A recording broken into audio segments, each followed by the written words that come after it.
Hi AJLA families. I'm going to be reading a book today called Waking Up Wendell by April Stevens and Tad Hills.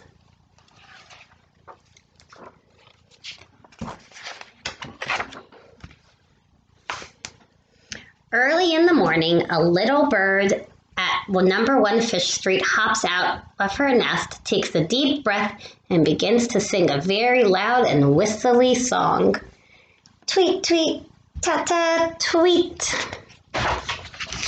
Ta-ta, tweet. At number 2 Fish Street, Mr. Crudwig, owner of Crudwig's Bicycle Shop, is in bed dreaming of pancakes. Oh, for crying out loud, Mr. Crudwig grumbles to his dog, Leopold.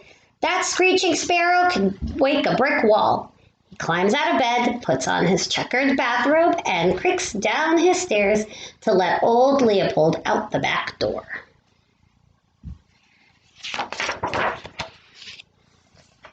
Leopold is happy to be outside on such a nice day. He trots over to his favorite pear tree, makes his morning wee-wee, then does what he always does first thing. He begins to bark.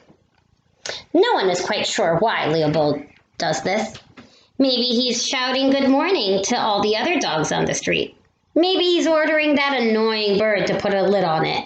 But whatever the reason, he stands, wags his tail, and barks. Rappity-rap, rappity-rap, rappity-rap.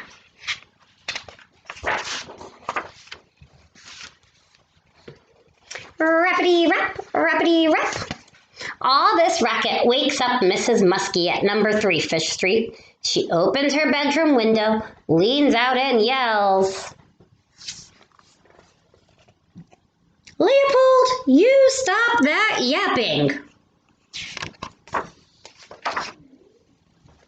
Then she shuffles into her kitchen, puts a kettle of water on, and heads into the bathroom to get her hair under control. While she is brushing and spraying and smoothing, the whistle on Mrs. Muskie's kettle starts to blow high and clear, like a train pulling out of a station.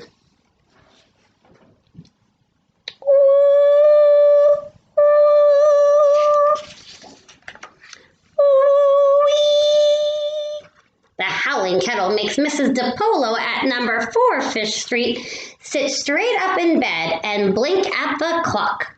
Mrs. DePollo teaches kindergarten and is always late. Oh, fiddlefish, she hollers. She jumps out of bed, throws on her clothes, races down her stairs, and dives out of the door.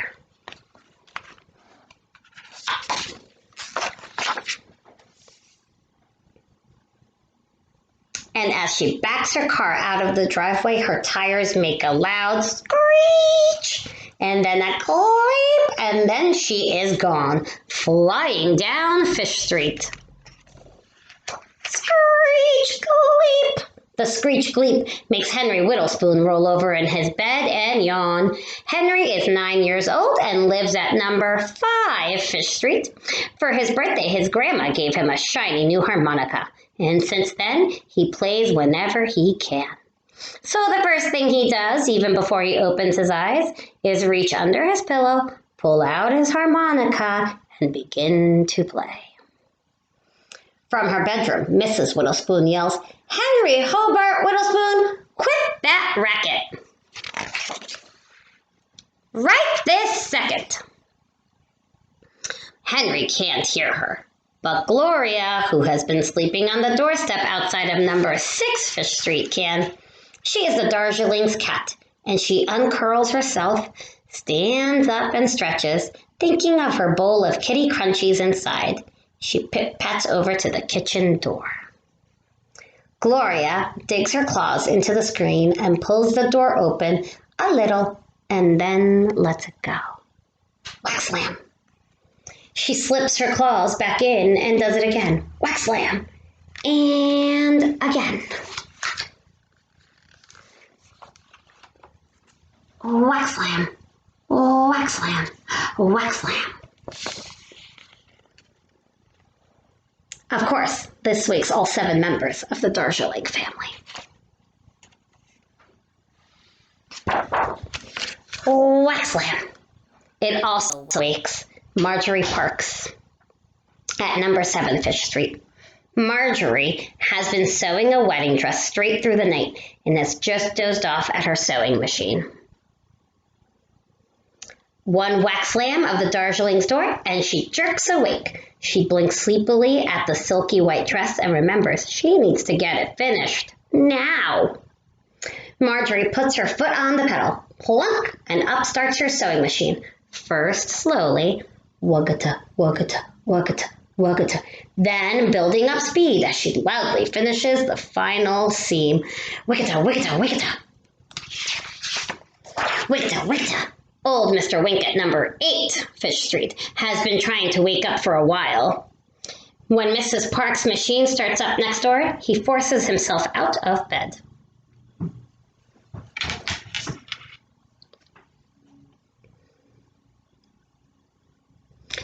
He moves slowly, like honey pouring from a jar. He stands, puts his left blue slipper on, then sits back down. After 3 more yawns and 1 more blue slipper, he picks up his telephone and calls Lila Hall at number 9 Fish Street. Ring, ring, ring, ring. Ring, ring, ring. You awake? Mr. Wink asks. I am now, Lila says. The phone just rang. Nice day out? He asks.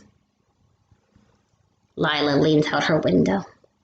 Sun's singing and birds are shining. Sun's shining and the birds are singing. Looks lovely, Mr. Wink. Well, just called to see if you were up, says Mr. Wink, and he takes off his blue slippers and lies back down. A few minutes later, he's snoring like a chainsaw.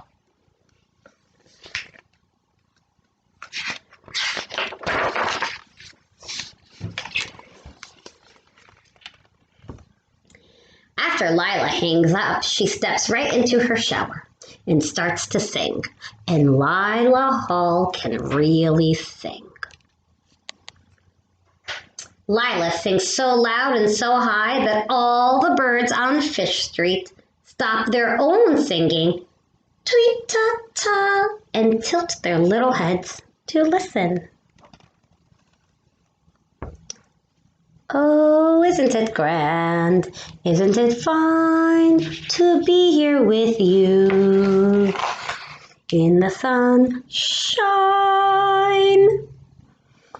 And it's Lila's song that wakes the last person on Fish Street who is still asleep. He lives at number 10, and when he hears these beautiful high notes, he opens his eyes. Hanging above him is a mobile with lots of blue birds and red and green birds floating through the air. He looks up at these and makes a squeal of happiness. That's when his mother comes in and lifts him up so he's also in the air.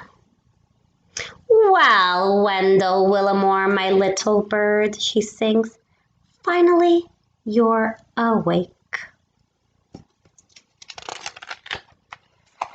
The end. I hope you enjoyed meeting Wendell and all of his kooky neighbors that helped him wake up. Have a great day. Bye.